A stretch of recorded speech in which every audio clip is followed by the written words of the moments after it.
न तेन अरियो होति येन पानानि हिंसति अहिंसा सब्बपानानं अरियोति पौच्यति බෞද්ධයෙක් වෙන්න නම් ආගමිකයෙක් වෙන්නම ඕනද? ගොඩක් අයට ආගමිකයෙක් වෙනවා කිව්වම නැත්නම් ආගම කියන වචනය ඇහුනම මතක් වෙන්නේ මතවාද, අතීත සිරිත් විරිත්, ප්‍රශ්න කරන්න බැරි අන්ධ ඇදහිීම්, නැත්නම් කිසිම තේරුමක් නැතත් අතීත පොතපතේ තිබුණ පළියටම පිළිපදින්න වෙන දැඩි නීති පද්ධතියක්. ඒත් ඒ ප්‍රවේශය ඇතුලේ බුදුදහම කියන්නේ ඊට සම්පූර්ණයෙන්ම වෙනස් දෙයකට. බුදුරජාණන් වහන්සේ කවදාවත් තමන් වහන්සේ දෙවියෙක් කියලා වදාලේ නැහැ. උන්වහන්සේට වදින්න කියලාවත්, අන්ධ ලෙස උන්වහන්සේව අදහන්න කියලාවත් කිසිම කෙනෙක්ගෙන් ඉල්ලා සිටියේ නැහැ. ඒ වෙනුවට උන්වහන්සේ දුන්නේ සෑම කෙනෙක්ම තමන් විසින්ම ගමන් කරලා අවබෝධ කරගත යුතු ස්වයං අවබෝධයේ සහ ස්වයං ගවේෂණයේ මාවතක්. මේකට හොඳම උදාහරණය තමයි උන්වහන්සේගේ ඊටා ප්‍රසිද්ධ දේශනාවක් වෙන කාලාම සූත්‍රය.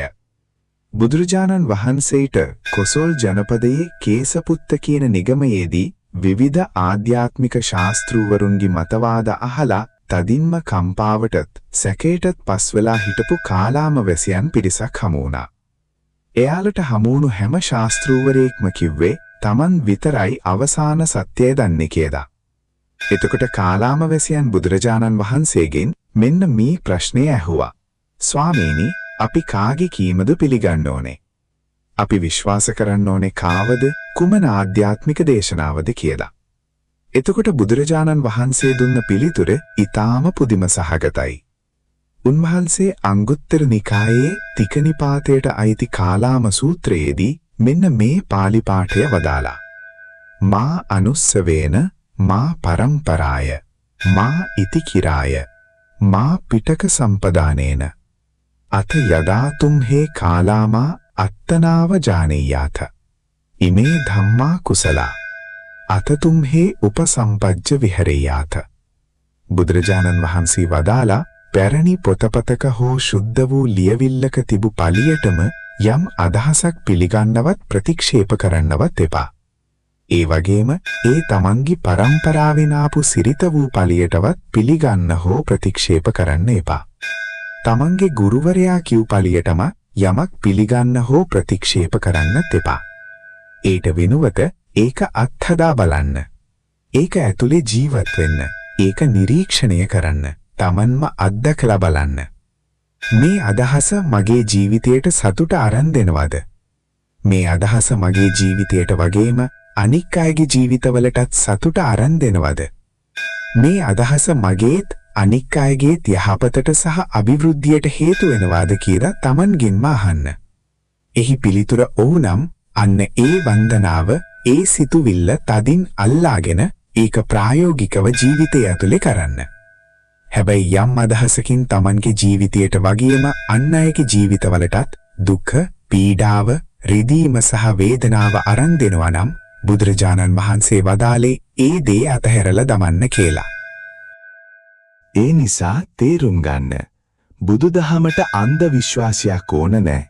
බුදුදහමට ඕන කරන්නේ ඒක ප්‍රායෝගිකව අත්හදා බලන්න තියෙන ධෛර්යය සහ විශ්වාසය විතරයි. දැන් ඔබට හිතෙන්න පුරුවම්. බුදුදහම කියන්නේ අන්ධ විශ්වාසයකට නෙවෙයි නම් ඒක ඇත්තටම මොකක්ද කියලා.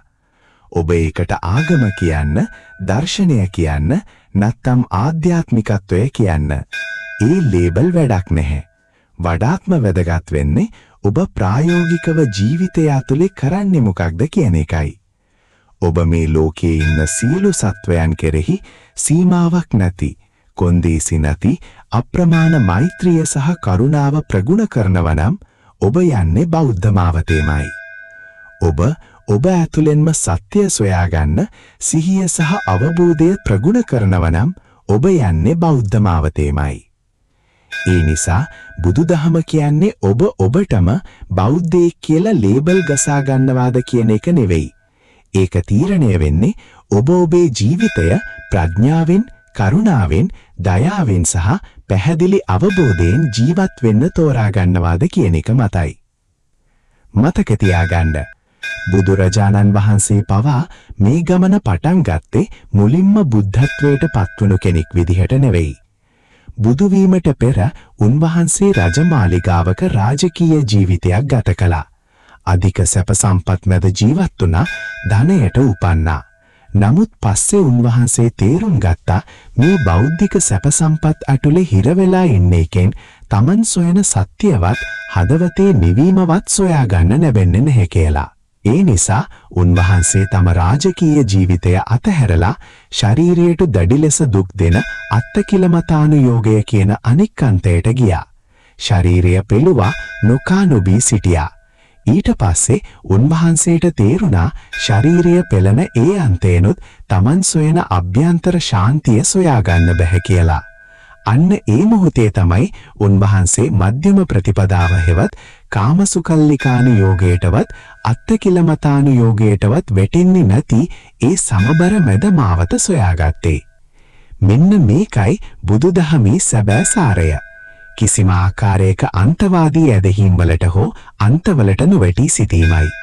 තමන්ට සාර්ථක වන දේ තමන්ටත් අන් අයටත් සන්තෝෂය සහ ශාන්තිය ගෙනෙන දේ සොයා ගැනීමයි. ජීවිතයට සැබෑ ශාන්තියක් සහ සතුටක් ගෙනෙනවා නම් ඔබට බුදුදහම අත්හදා බලන්න පුරුවන්. ඒ සඳහා ඔබට සම්පූර්ණ නිදහස තියෙනවා. ඒ වගේමයි බුදුරජාණන් වහන්සේ වදාලේ ඕනෑම කෙනෙක්ට ඇවිත් Tamanම මේක අත්හදා බලන්න විවෘතයි කියලා. බුදුදහමේ තියෙන වටිනාම දේ තමයි ඒ ඒහිපස්සික ගුණය. ඇවිත් Tamanම බලන්න, ප්‍රායෝගිකව නිරත වෙන්න, තේරුම් ගන්න. එතකොට ඔබට මේ මාවතේ තියෙන අගය සහ ශාන්තිය තේරෙයි. සිතේ තියාගන්න. බුදුදහමේදී ඔබට කිසිම දෙයක් අන්ධ ලෙස විශ්වාස කරන්න ඕන නැහැ.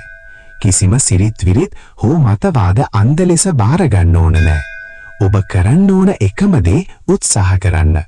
උත්සාහ කරන්න ඔබේ හදවත ඇතුලේ තව තවත් මෛත්‍රිය සහ කරුණාව වඩන්න. ඔබේ සිතුවිලි ගැන සිහියෙන් ඉන්න උත්සාහ කරන්න.